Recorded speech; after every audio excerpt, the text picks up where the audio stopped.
Good evening. 9 people, including 4 children, have died in a house fire at Bury in Lancashire. The fire broke out early this morning after a family party. 3 other people are in hospital. 1 is in a critical condition. There were 14 people in the house when the fire broke out around 5 o'clock this morning. Nearly all were relatives who'd arrived for a party that had gone on until the early hours of the morning. 2 managed to jump through a ground floor window, 1 suffering severe cuts as he crashed through the glass.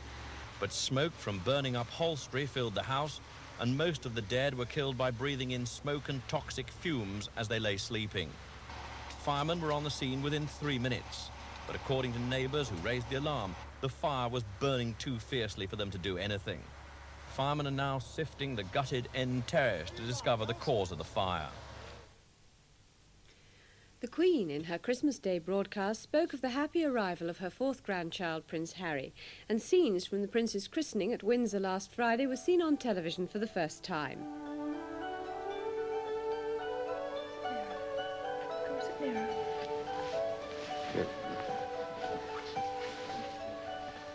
That's it.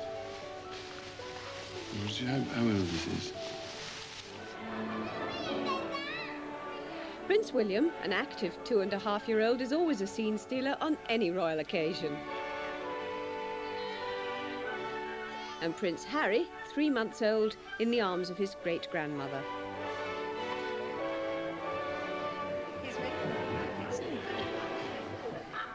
The Queen is spending Christmas at Windsor Castle and attended morning service together with more than a dozen other members of the royal family.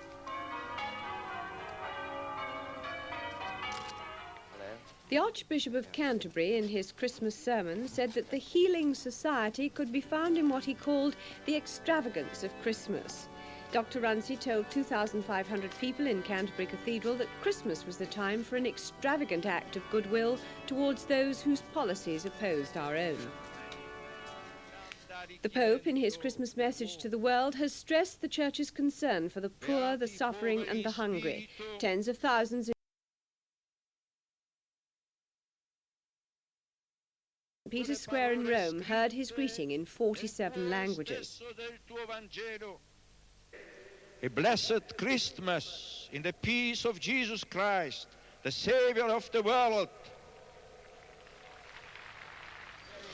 On his first visit to Bethlehem, the Israeli Prime Minister Shimon Peres had a message of goodwill for his Arab hosts.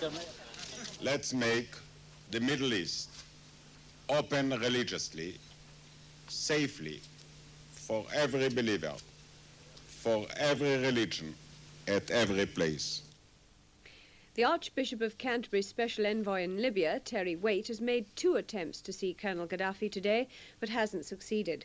Mr. Waite said he doesn't expect to see the 4 British detainees in Libya today. Back home, Christmas Day has meant business as usual for the miners' president, Arthur Scargill.